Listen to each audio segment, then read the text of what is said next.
not to sound self-important in some way, but I feel like the work is even more relevant as public portraits of people whose lives were ended because of racial violence are being destroyed, as people like Medgar Evers, who is one of the people that I portrayed, has been removed from the Arlington Cemetery website.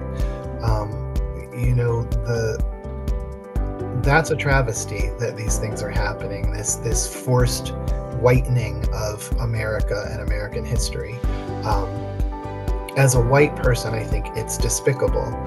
I can't put myself in the shoes of a black person seeing this happen, and how much more painful that must be, you know? This is People and Their Poems, a podcast about the poems that make a difference in our world. Host Sandy Carlson talks with people who have become influenced by poetry and who have become a poet or a supporter of this literary form. People and Their Poems is presented by Oronog Mountain Publishing. Thanks for joining us today. So Steve, you're an artist in multiple media: poet, collage artist, painter, novelist. Can you talk about what inspires you to create the work you create and to write the poetry you write? Sure, Sandy. And first, thank you for having me. I'm really pleased to be here to have a conversation with you. I think I can answer it best from the standpoint of the teaching that I do too, because I tend to remind students about not so much what you know to inspire your work, but whatever really catches your imagination, catches your attention. And in particular in my poetry and in my fiction, and then the collage series that I've been consumed with for the last 3 years, things that are wrong with the world, things that I want to address in the world. The "be the change you wish to see in the world" quote. And I don't know that I have that front of mind when I'm working on stuff, but I think I've gotten more and more involved in writing poetry and creating work that addresses things that continue to happen, shouldn't happen, in my small way, kind of pushing back against things. When I first started taking poetry writing seriously, I was mostly writing poems that focused on kind of the complexities of family dynamic and family dysfunction, and a little bit of family history thrown in there. And then I'm a member of a group called Poets for the Planet, and we write mostly poems about, praising the beauty of the earth, mourning the destruction of the earth. And we're very accepting of one another when someone writes a poem that is not focused on, environmental issues. So they've just been great in supporting me in writing the poems that go with my collage series, They Are Not Disposable. So. Yeah, and just I hear what you're saying is the poetry really steeps us in our own humanity and helps us empathize with other humans, but also with living things, whether it's the birds in the air, the little squirrel, the bears. You have a sense of what it means to be in this world, and poetry can take us there. And I just want to talk a little bit about your collage work, They Are Not Disposable, which I first saw in the Silas Bronson Library a couple years ago in Waterbury, and then had the good fortune to hear you talk about it at the Leroy Anderson House in Woodbury, and most recently was on display at the Woodbury Public Library. And every time I was in the library in Woodbury when it was on display, the people's response, they were just drawn into the images and into the humanity you captured in the scraps that you assembled into likenesses of people who were victims of police violence. Could you talk a little bit about that and how you hope your audience will connect with your work? Yeah, absolutely.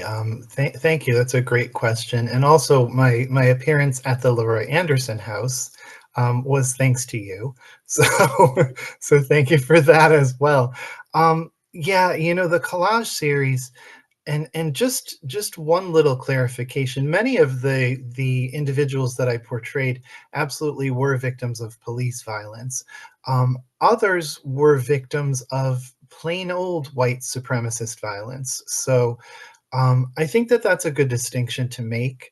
How do I want the work to be received? I guess that really absolutely top of mind with this work is getting people to recognize these individuals as individuals. The history of racism and racial violence in this country, from the birth of our nation, and the film Birth of a Nation, with its racist tropes. I tried to, in the series. There are 16 pieces, and there's kind of a historical element to some of them. Some of them are very contemporary. The images and the individuals span the gender spectrum, span the age spectrum, and that was intentional. I wanted it to be a reflection of, a tiny fraction of the countless souls that have been stolen and the lives that have been destroyed. And when we think about, a particular person that's portrayed, think of the ripples of their life and the echoes of their life in so many other lives of people who loved them, of people who knew them, of people who will no longer brush by them on the street and get a compliment from someone or pay a compliment to someone. So I think that has been kind of the force behind it. And I refer to this work really often as a calling. And the collage series began in the wake of George Floyd's murder with me wanting to do something. And I had the realization that it was Breonna Taylor's birthday. And I created this first collage from junk that I had been keeping with the intention of doing some environmental based art from recycled materials. And I created her portrait and posted it on social media. And the reception was really positive. And people started asking, are you going to do more of these? And yeah, I ended up doing the 16. And early on, I decided that I wanted to write poems as kind of a tribute to each of the people. There's a poem for each person. I still need to finish the poems, but an opening poem, a closing poem, and there will be 16 poems for the 16 people. And in the poems, I try to both remind us of how these people were taken from the world and what we've lost because of that, but also celebrate some aspect of their life. So I guess, the goal is to get people to feel like they knew these folks, because I certainly did as I started working on each collage, researched the person's life, looked at multiple photos and in some cases videos of the subjects.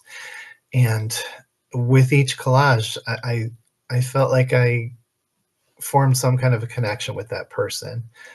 So it's been a very emotional experience, creating the collages, writing the poetry. As someone who has seen your work, and most recently at the public library in Woodbury, I felt like that space gave the whole collection an incredible dignity. It was a portrait gallery while the pictures were up, and you could look these people in the eye. The way they were hung was just superb. And I felt drawn into their gaze, but also into the material that you used. And I had heard your presentation, so I knew what some of those pieces meant, but the others were evocative and allowed my imagination to wonder and to wander into the world of the person you created. And it was really, really amazing, and I had taken photographs of yours to show some colleagues at work, and they, it was my party trick for a few minutes. You won't believe what these are made of, these wonderful portraits, and to see people drawn into that, and the effort and the painstaking care to cut those pieces and to put it all together to make something whole that was shattered, I think is such an amazing tribute to those people, and a gift for us to be in their humanity as you perceived it. It's just amazing. Thank you. Thank you so much. And I remember when we were at the Silas Bronson Library, we had the technology there that we could scan a QR code, I think, and hear you read your poems. And that was really, really cool. But tonight we have you. So would you mind reading some of your poems I from the? would love to, yeah. I guess that the QR codes eventually expired, so I don't have them. I no longer have them, but that was a wonderful experience. When I went out to Ohio, a young couple invited me into the recording studio to record my poems, and I only had 6 at that point, but I thought that was so generous of them to share their time and their resources and create these codes for me. And yeah, so but yes, I'm happy to read some of the poems. I figured I would read the opening poem of the series, which is called Hosting the Stolen. Hosting the Stolen. For Brianna, Tamir, Cynthia, Rayshard, all the rest. Lacking the melanin required for membership, I have become host to meetings of the stolen. With no preset time or day, they come to me late and early, straight from drive-through lanes and snow-scudded city parks, from Bible circles, from sleep-tangled sheets, from family visits to the treacherous Jim Crow South. Navigating the fields of judgment, river of lies, they line my squat couch to share their aspirations, their daily joys, daughter dancing, skittles and sweet tea, their undoings. Laying down the weapon of my whiteness, I follow each doomed soul into the reeds of sorrow, knowing I must emerge alone, must ready to welcome the next. So that is the first poem of the series, and I'm pretty sure the first poem that I wrote. And I literally I was working in a space where I had kind of limited space, and I had maybe 4 of the portraits lined up on a couch. And I just, as I was working on the 5th one, I just kept looking up, and they were in this sort of lofted space, so they were gazing down at me. And I felt like a real presence. So what you said about being in the gallery, first of all, the Woodbury Library is just such a beautiful gallery space, that room. And I had the help of a library volunteer, Nadine, so she gets some of the credit for hanging them beautifully. I Early on, as I started working on them and posting them, I was compiling each person's story to post on Facebook and Instagram along with the collage image. And so whenever I exhibit them, I do hang the story alongside the person to give some context. And each one also lists the materials that are used, as galleries usually do. But I think your comment about at the presentation, hearing about some of the materials and then being able to look at the individual things and kind of pick out some of the materials and, maybe imagine how certain things ended up in a certain collage, because I did try to, in most cases, choose materials that had some resonance, some relevance to the person's experience. Yeah, your the line in the poem you just read about wandering into the reeds of sorrow. Mhm. This is just me. It makes me think of Odysseus in the underworld, looking for the Oh, truth, and yeah, truly that hero's journey, that trip to the underworld where you're searching for yeah, yourself through the yeah, dark. I just think it's a wonderful, wonderful poem. So thank you for sure, that. sure. Um, the next one that I have here is it's also for one of the earlier collages. The portrait is of Cynthia Graham Hurd, who was one of the Charlottesville Nine, the Emmanuel Nine, from Emmanuel AIM Church. And was one of 9 victims of I think a teenage boy or maybe a 20-year-old, white supremacist who joined their prayer circle and sat and prayed with them for quite an extended period of time and then, opened fire and killed 9 people. Cynthia Graham Hurd was a librarian, and I mean, I'm sure you and I both agree librarians are some of our greatest heroes, especially in this time of, yeah, yeah, in this time. Um, she loved being a librarian because her whole purpose for being in her professional life was to help people. And it was Charleston, South Carolina. I don't know if I think I said Charlottesville. Um, the librarian for Cynthia Graham Hurd. Cynthia guides me, her warm hand cupping my elbow, through the mile-high stacks. The racks are neatly ordered, each soul carefully catalogued, christened in her slanting script. She pulls me past the restricted section. The dangling sign reads simply, K. Stands for killers. Nothing worth seeing there, just more white boys and their guns. From a shelf labeled Emmanuel 9, she brings down 8 gold volumes, books of the slaughtered. Leafing through gilt pages, she releases breaths of hymns, threads of scripture to spiral skyward like doves. Book 9, hers, blazes color. Tiger swallowtails, gulf fritillaries, cloudless sulfurs anoint her with flickering wings. That's one of the poems that I workshopped with Poets for the Planet. And my dear friend Carol, who's a member of the group, put a little note on here, and it's actually a quote from Cynthia Graham Hurd, because she looked her up to find out more about her. And the quote is, "Be kinder than necessary." Oh, that's great. Right? So that's a very special person, no longer in the world. It reminds me of, what Joseph Campbell said about mythology, that we think we're going out of ourselves, but really we're going deep inside ourselves. Mhm. I think that's what art makes possible, is that inward journey, whether it's the stories or the art. And I'm perplexed at this time as you said. How do you invite people who are not inclined to take a look, to look? That's a that's a wonderful, wonderful question, and I'm not sure that I have a definitive answer for that.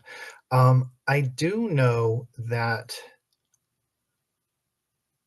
getting the work out there as much as I possibly can is part of it, and so I took the collages down at Woodbury Library on Monday and boxed them up, put them in the car, and drove directly to Terryville Library. And a very different town and a very different display place in the library. It's basically one wall that fits 10 of them, and then down the stairs, in the stairway there was a space to hang the other 6. um, and that physical space isn't the only difference. As I was driving to Terryville last fall to speak to the librarian about possibly, displaying them there, um, I drove beneath many, many, and when I say beneath, there was one in particular, a gigantic Trump flag hoisted up on a crane. Um, and I thought, this is a very different environment, and maybe an environment in which this work really needs to be seen, even more so than other places that I've exhibited it. So I think getting people who are less inclined to see the work with an open eye. Part of the way that I hope I'm doing that is by telling these stories, by showing the breadth of people who have been lost, from a a grandmother with mental health issues to a 7-year-old child who was killed on her grandmother's couch while she slept to, you know, a Black trans woman. And so some of the portraits, someone might be drawn to a particular portrait and think, wow, there's something that's really captivating me in this face. And maybe it's even that they're reminded of someone that they know and love, or someone that they love and lost. And then they read the story, and maybe it's the trans person Mhm. that caught their eye, and they're not exactly open and loving toward trans individuals. And then they kind of go, well, reminds me of my niece. What if my niece were a trans individual, and someone hated her because of her reality, or whatever it is. All of the subjects are Black Americans, and I am not a Black American, so some of the struggle in creating the work was, am I the person who should be creating this work? How is it going to be perceived coming from a white person?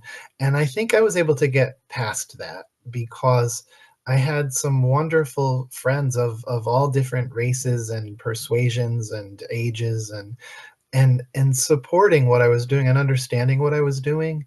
And almost exclusively, when I've exhibited the work and presented the work, um, the at least the public and in the moment reaction has been overwhelmingly positive. There have been some really uncomfortable questions that have been asked, or moments where someone has kind of declared, well, I don't usually reveal this. This was at school where I teach, Naugatuck Valley. I don't usually reveal this, but I am a police officer, and I can tell you that the police are not going out looking for Black people to terrorize or to oppress. And before I could even respond, two fellow students in this class, who were young Black women, shared their testimony of what had happened to them over the weekend in an incident where their car was pulled over for like something with their license plate, and they were searched. They were asked to get out of the car and patted down and treated, I think, very differently than you or I might be treated in that situation. So I know personally, I have known many wonderful police officers. My cousin was the chief of police of Bristol for many years, um, and a great guy, And I think there are many wonderful law enforcement officers. As a college professor, if I have a really bad day at work, and I misbehave in some way, I get frustrated and I snap at a student, that student's not going to die. Um, and when I presented at Silas Bronson 2 years ago, the administrative assistant to the mayor, Mayor O'Leary at the time, was there, and she is married to a Black police officer. And she said, we can talk about training all night long, because people were talking about, more training for officers about how to de-escalate situations. We could talk about training all night long, but there is a real issue with people going into law enforcement because they want to oppress people. They want to have the authority over people, and that often leads to violence. And I've always in my heart felt that way.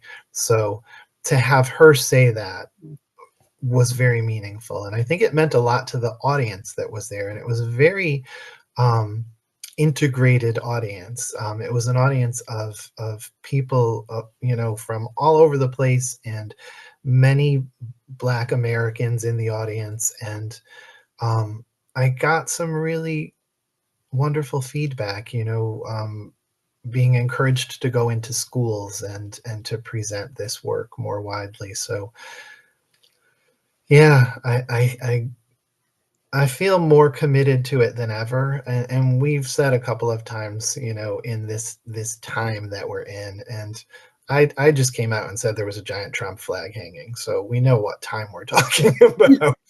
And Right. I feel like the work, not to sound self-important in some way, but I feel like the work is even more relevant as um, public portraits of people whose lives were ended because of racial violence are being destroyed. As people like Medgar Evers, who is one of the people that I portrayed, has been removed from the Arlington Cemetery website. Um, you know, that's a travesty that these things are happening. This forced whitening of America and American history. Um, as a white person, I think it's despicable.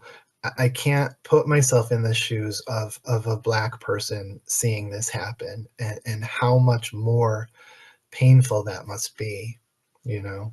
So, I hear you, Steve. And in this conversation, libraries are a part of our conversation. And I was thinking those galleries and those stairwells and those walls where local artists are allowed to share their work.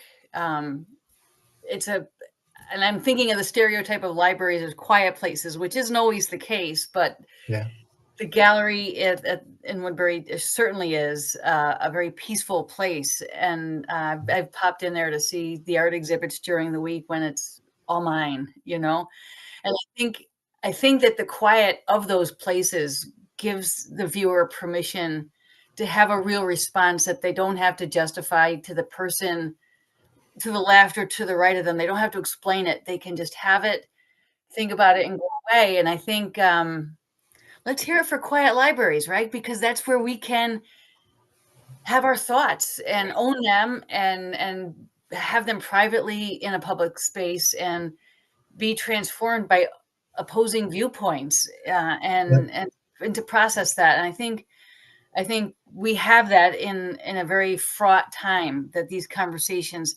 have their place where they are safe, um, and that we can safely have the conversation to challenge ourselves and maybe do things that don't feel so safe, is really, yeah, I think, what our founders were getting at. And when they were coming up with these ideas about libraries and free expression and First Amendments. And so I think we have to show up for the conversation the way you are showing up with your art, and poets are showing up with their poetry, um, and doing what we do to express our love for our neighbor. It's really vital. yeah, Yeah. amazing, yeah. Would you mind reading us another poem? You bet. All right. Um, yeah, I have a couple more here. Um, the subject of this poem is Rayshard Brooks, and um, his story was one that was very public. He had spent some time behind bars. He was, reconstructing his life. I actually saw a video of him being interviewed about that process and what the challenges were like. And he was just so full of hope in the face of some real challenges that came along with having been previously incarcerated. His life came to an end in the parking lot of a Wendy's fast food restaurant. And so the title of the poem is Wendy's in Black and White, for Rayshard Brooks. I've watched that video on repeat. Dark lot lit by a neon spill, her ginger pigtails, smiling white face. Can't quite unsee the struggling man's desperate grab for that cop's taser, its filaments flying backward from his trembling hand. 3 shots and he drops. Cop's boots bruise his ribs, press into his still back as a witness wails, "Oh God, he's gone." In an old interview, Hope wrestled with regret as he spoke of daughter dancing, rebuilding his life for them. It's Friday. Praying the sorrowful mysteries, I pull into the drive-through lane, banish thoughts of Rayshard, and order Ben's biggie bag.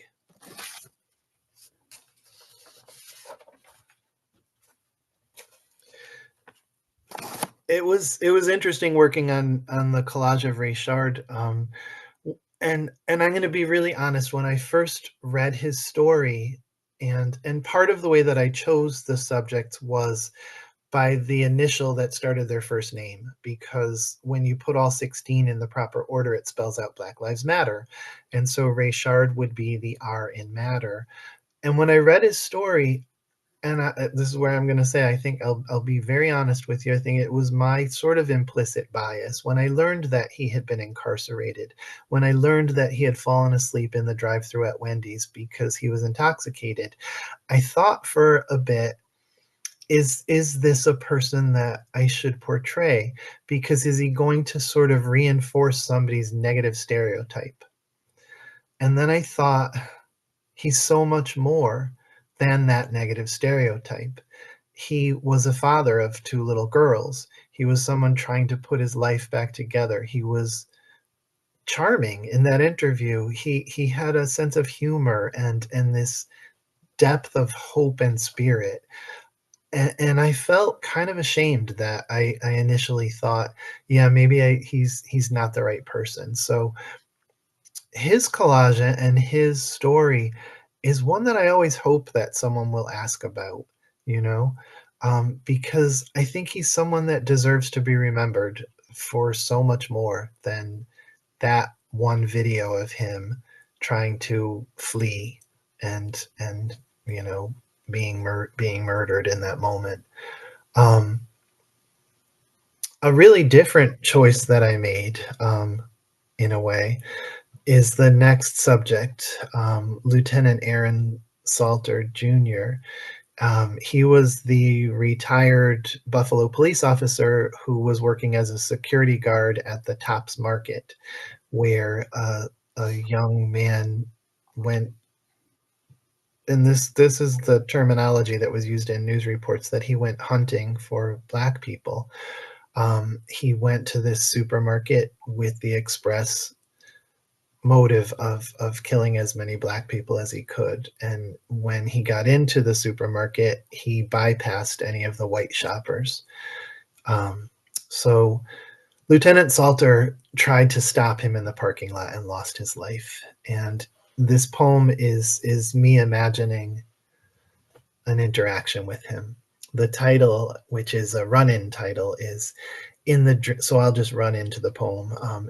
The title is In the Dream We're Playing Chess, and Lieutenant Salter checks me. His swift fingers whisk my king from its black square.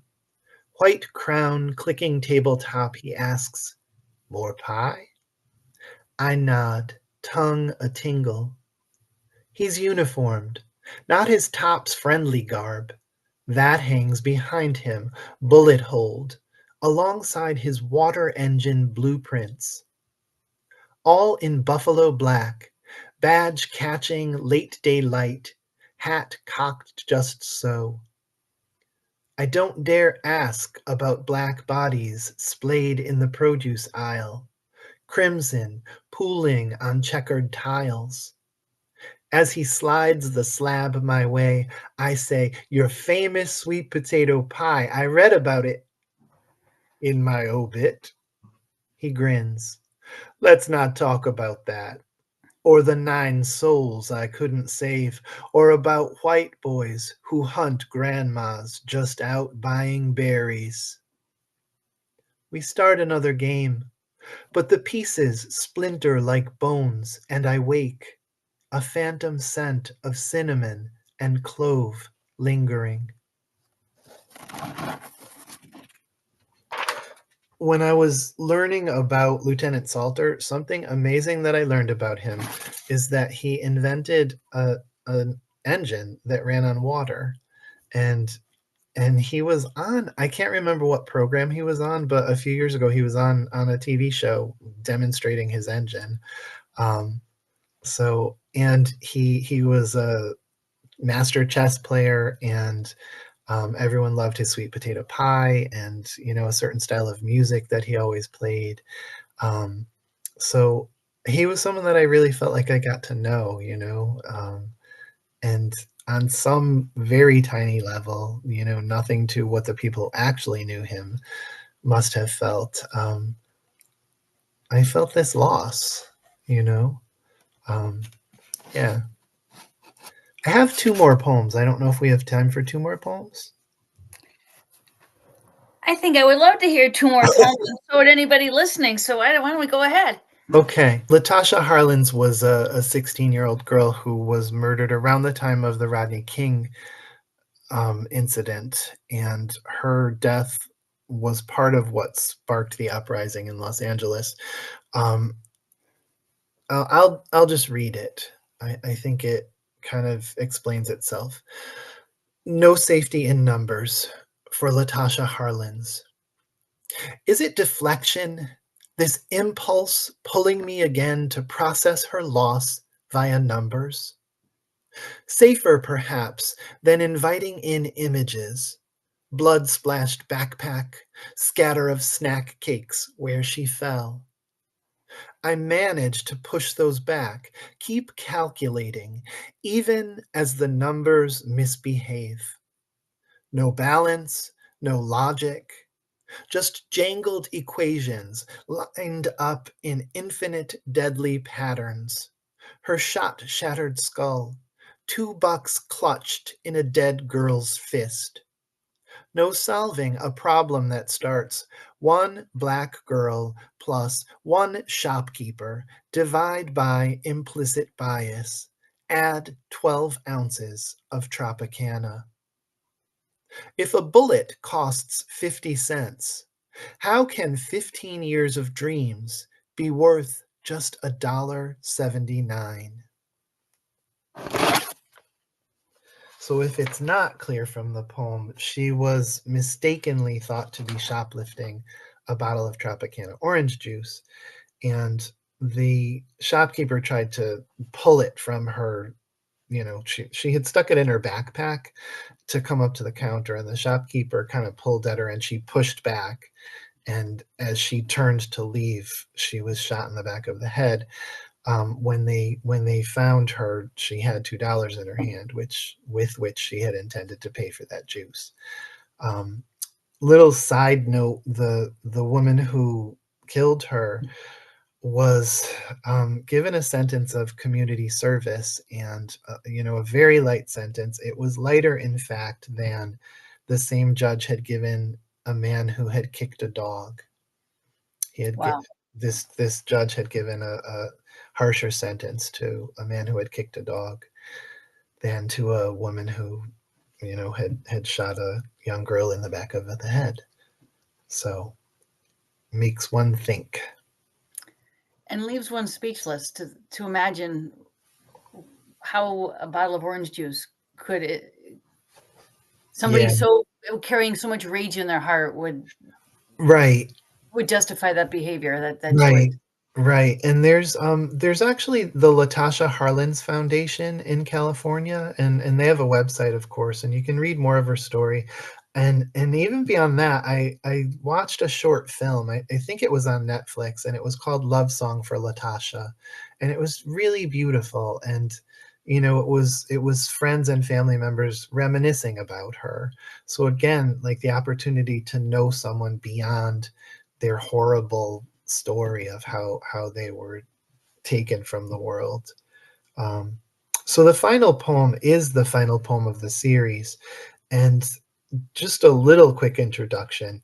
Um, I mentioned that the works are on exhibit at Terryville Library, and that is thanks to the Terryville librarian, Sherry, I can't think of her last name right now, Cowles. But also my former student, Autumn Blackwood, who is a librarian at Terryville. And the artwork was going to be exhibited at a church nearby.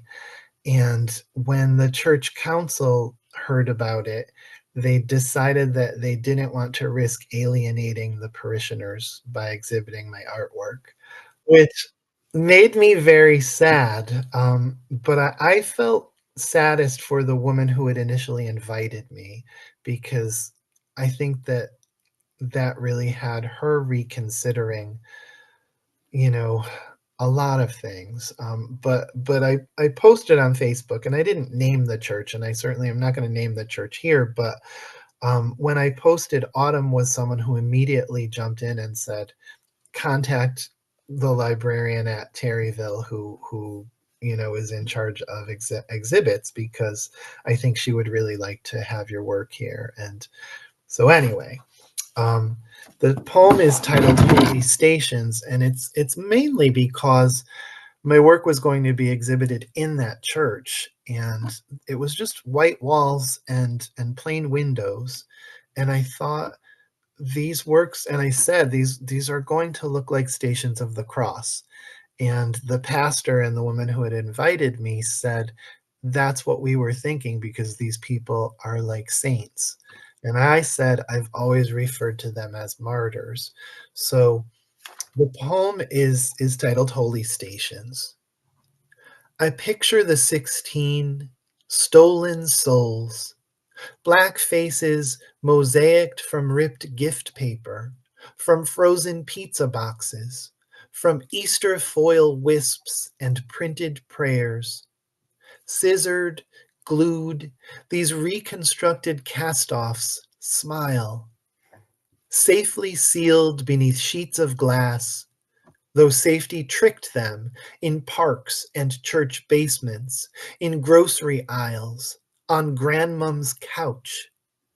They regard onlookers who stop before each station to witness, ponder, pray, perhaps even confess past transgressions. The martyred saints hang silent against gallery white.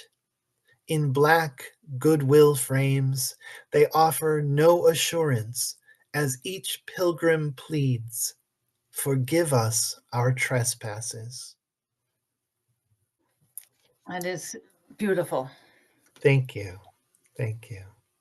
Steve, we talked a little bit earlier about what we do to advocate for the kind of society we want to live in, where kindness dictates the decisions we make and our behavior. And then we can discover that through art. Do you have any advice you'd give to people who would want to grow art in their lives? One piece of advice that I always give students, whether I'm teaching art or whether I'm teaching writing, is to really pay attention and to really observe the world around you, and to be open to the things that are sent to us all the time, regardless of your belief system, whether you would call that a creator, whether you call that the universe, whether you call it, I don't tend to call it coincidence. um, but sometimes the answer to a poem that you're struggling to find is right at your feet, and you don't look down, or it's right at your eye level and you're looking at your phone. So paying attention is so important. And I read a quote from Arthur Miller recently, and I'm going to paraphrase it, and it is that it's the artist's job to present what people want to forget.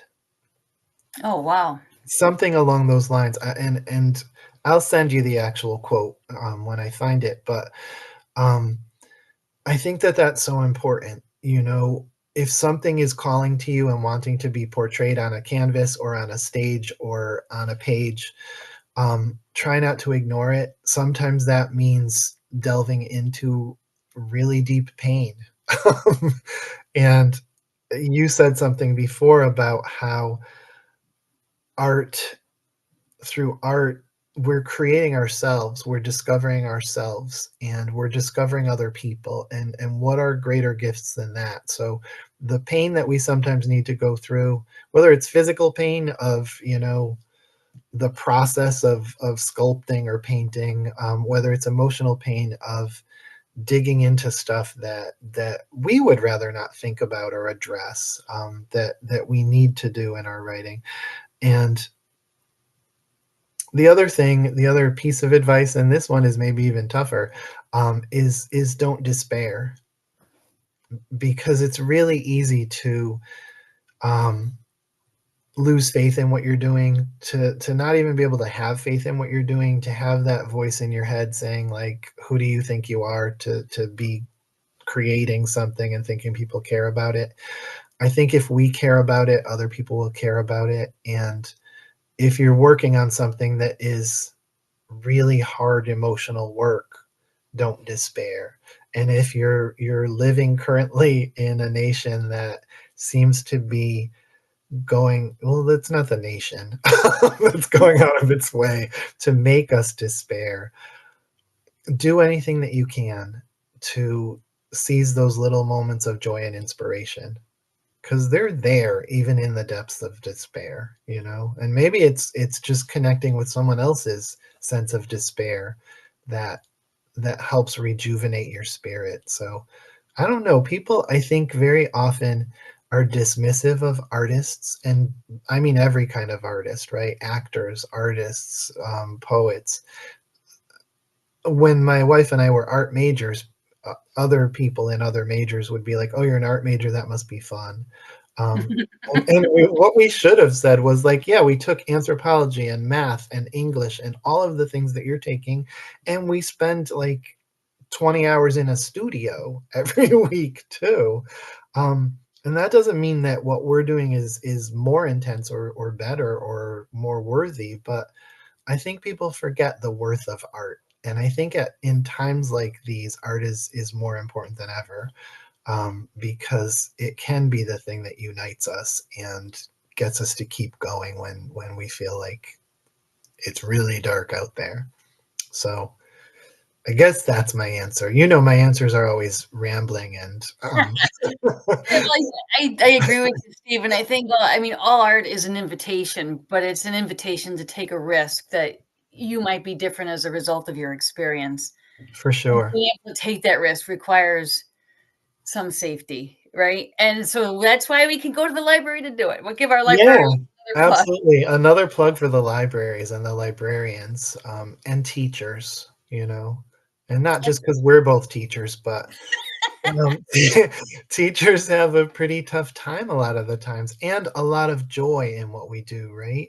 I mean, I'm sort of retired, but I'm still teaching because I love teaching, and I have the gift of teaching all different ages and different experiences, and teaching in different genres and stuff, visual arts and writing. And well, we're gonna be looking forward to seeing They Are Not Disposable in other places and being a part of the conversation about what those experiences are that you have captured so poignantly in your collage work as well as in your poetry. And I'm really grateful that you were a part of People and Their Poems tonight so we could talk about it. Thank you.